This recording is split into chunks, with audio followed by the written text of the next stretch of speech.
Okay, it's time to do some more work on the CTS Coupe. Today, it's the alternator. I can't remember if I saw any YouTube videos with a coupe specifically on it with the 3.6 in it. I've seen some other CTS videos with the 3 liter and one with the 3.6, but it had an ECU over here that this car doesn't have, so figured I'd take some video and kind of go over the alternator process on this. A couple of things are going to have to come out of the way. Obviously, this panel will set aside. We're going to disconnect this power lead. This is not the battery. Like I saw a couple of videos where people said you need to disconnect the battery. That's not the battery. That's a hot lead. So you don't want to pick that up and rub it against something metal. What you really want to do is disconnect the battery in the trunk, because that's where they are on the coupe, and then disconnect this. And it looks like the alternator is down there. So there are definitely some things in the way. But I think we'll get a good look. Hopefully I don't have to do anything with that coolant pipe. Hopefully by moving some of this other stuff out of the way, we'll be able to get to the bolts and whatnot necessary to get that out and up through the front here once this panel is out of the way. So this is a pretty easy procedure. These just have to all come out, these plastic caps here, and there's a couple that are pop-ups, screwdriver under the edge and pop them up, and then this whole piece right here can just be folded back out of the way. As far as the battery in the trunk is concerned, let's go take a look at that. It's just back here in this compartment. So all I'm going to do is I'm going to just disconnect the negative terminal on this, put it off to the side. That'll kill power to the car, and then I'll go ahead and take off the power lead here that goes to, I'm assuming, the main fuse box here. So I'll get started on that, and we'll see how it goes. All right, again, the battery in here in this compartment. The nut that holds the negative terminal on is a 10 millimeter, so I'm just using a ratcheting 10 millimeter. Before you take that off, remember that the doors are power and all that. In case you need to get into the car for some reason, leave your door, open a little bit, put the windows down, because once you take this negative terminal off, you're going to kill power to the car, which will disable those things as well. Loosen that up. There we go. You can see the trunk light just went out. There's the negative terminal, and now that's out of the way. And now that's killed power to the car, but we still have access to the inside if we need it for some reason. And now this will be safe to take off as well. So I'll go ahead and get that disconnected, and we'll keep going. All right, now these again, these are simple. I'm sure there's some sort of special GM tool that pinches both sides, but really all you need to do is get a little screwdriver under the edge, pop it up, pull it up enough to get that out, and now that's going to free up this panel once they're both off. I've already taken off the ones that just unscrew, like thumb screws. There's this. Pull that up, out. And now this whole panel just lifts up like this, and you can just fold it right back so that it's up and out of the way. That's going to give us a little bit more room to reach around in here. This is next, the power feed to this area. I believe that is a 13 millimeter. It is indeed. It's a 13 millimeter. So it's just going to be a matter of taking that off.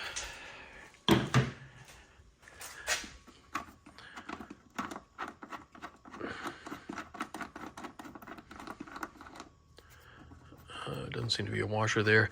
When you put this back together, be sure to take some sandpaper or Brillo pad, something, and clean up this all the way around on both sides, just so you got a nice clean contact to put back onto that power source. All right, let's see what's next. Okay, definitely going to be fun to do this one. All right, next we need to take breaker bar, ratchet, something, and we need to release the tension on the belt so that we can get the belt off. I'm putting a new belt on anyways, so it's a good idea to take a look at the routing of the belt. Record that or make a little diagram or something so that you can put it back on correctly. And then the top bolt on the alternator is right there. You can see it. Well, can see it with the light on it right up here. That's going to be the top one right there. And I really haven't found the bottom ones yet. I'll get to that, but it does look like there's no access from the wheel well or anything like that. So it's definitely going to be a little bit of a tight fit to get these things taken care of. The plugs for the alternator. Got to kind of move this harness out of the way to see down in there, actually. Right up, don't, you can, let's see. Difficult to get on camera, but that orange wire way down there, that's the plug for the back of the alternator. And then I'm sure there's a power lead on there as well. We'll worry about that once we get it free. All right, I took the engine cover off, took the belt off, got the tensioner release, took the belt off, and now I'm looking at the 3 bolts that hold the alternator on. And so here's the new alternator in the same kind of orientation. You've got that top bolt that goes like this, and interestingly, they left a cutout here so that when you get that bolt out enough, you can rotate it out instead of having to move it all the way back, which might be difficult with the fender in the way, inner fender. And then the other 2 go in this way from the side. So you can see the depth difference. You've got one up front here and then one a little further back that's closer to the fender well. And they're very difficult to see from here, but here's that front one. You can see right there, and then the back one back there. And so those have got to come out. I don't believe I need to do anything with the bracket. I think once the 3 of those bolts are free and clear, I'll be able to pull the alternator far enough forward to disconnect the power plug and the feed to the back of it. All right, not completely out yet, but the 3 bolts are out. And then I had to rotate the alternator. I had to rotate the alternator, pull it forward and rotate it to get the back bottom bolt out because it's right up against these brake lines. Crash down here. Those brake lines right there, the bolt ends up against it to the point where you can't take the bolt out. So I had to, once the other 2 were removed, I was able to pull the alternator forward and then rotate it enough to pull the long bolt, you know, up and out of it. And that also gave me access to the plug on the back of the alternator, the one that goes right here. And that one is just a pinch and pull. And now I've just got to disconnect the 12 volt lead here to the back, and this is just a 13 millimeter nut. So I'm just going to crack that loose, and that'll free the alternator completely, you know, from attachments. And then I got to figure out how to get it past this coolant pipe and up and out of the car. So that'll be next. All right, it definitely takes some maneuvering, some twisting and rotating and moving, because you've got ABS brake lines down there and the crank pulley, but once you get it past, rotated and over into position, when you bring it up here, you do need to take the air intake hose off. You don't need to remove it out of the car. I mean, I just moved it up above, and now I think, I don't know how strong I am with one hand, but I think I've got the room necessary now to get this up and out of here.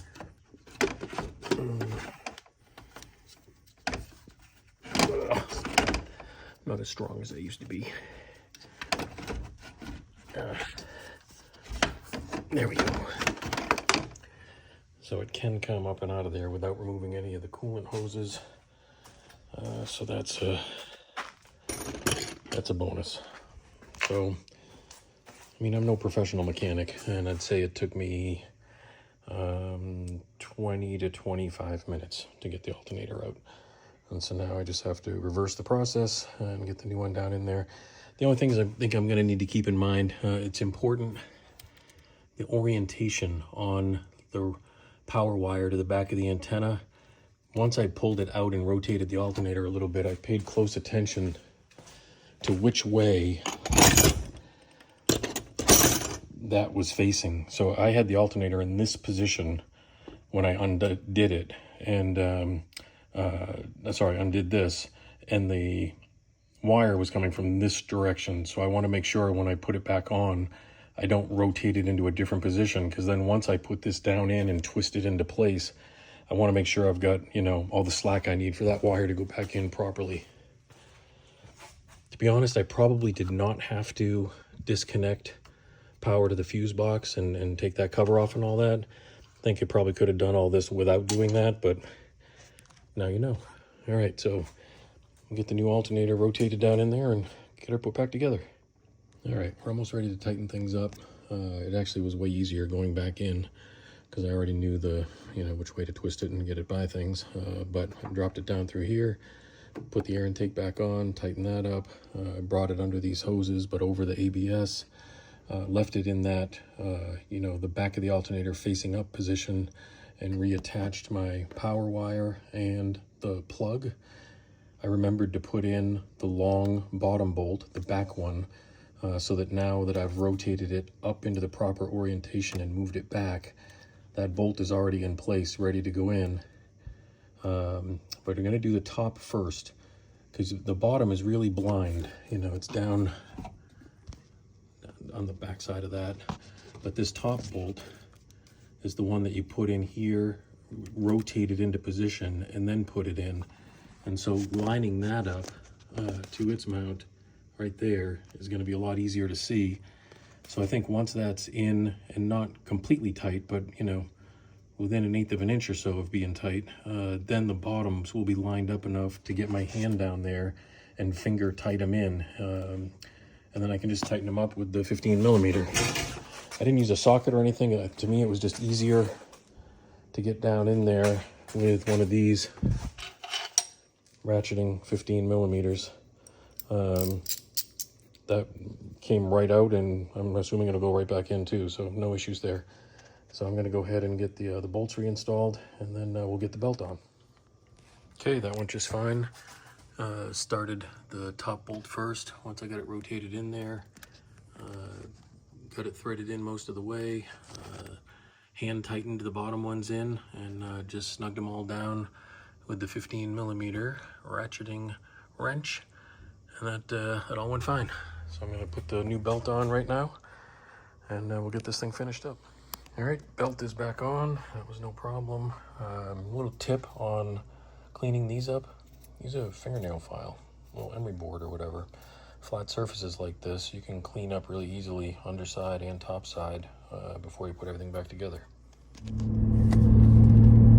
Well, as you can see, the car is running and driving.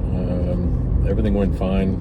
Just hooked up the power to the fuse box area, reattached the negative terminal in the trunk, and started up the car. Fired right up, the belt seated fine. I wasn't too worried about it jumping or anything like that. It looked like it was all in the grooves where it was supposed to be. And now I do not have my steering malfunction light anymore, which I had. The alternator that I took out, if you smelled it, it had that electric burn smell, like someone let the smoke out. Although it was still charging the battery, like the car would still start every morning, so it was kind of an odd one. But where I had the underhood smell, I had the steering malfunction, and I also had a check engine light and a couple of unusual codes for voltage supply to the coils. Not a coil in particular, but to one of the coil banks. And that one was kind of confusing me a little bit. So once I did some reading and found out that other people had experienced the same sort of thing with the alternator on the way out, with the steering messages and the smell under the hood, I figured for the money and the mileage that's on the car, it was worth it to put the alternator in, even if it wasn't 100% it. So I'm glad I did it. Car's running and driving great. There's no lights. Like I said, the steering malfunction is off, and I can enjoy the car again. So the next thing on this car, because you may have noticed from a previous video, I refinished the headlights and all that. One of the driving lights, one of the high intensity lights, not the main headlights, but one of the driving lights that's on just all the time while you're driving, went out. Why I didn't replace all those bulbs when I had the whole front bumper off and the headlights out, I honestly don't have a good answer for that, because I should have, because now I have to pull at least enough of the bumper cover on that side, it's passenger side, to replace that bulb. So that'll be the next little project, but today's a nice day, so I'm just going to go for a cruise and enjoy my car for a little while. So that's it. I'll guess I will see you on the next video.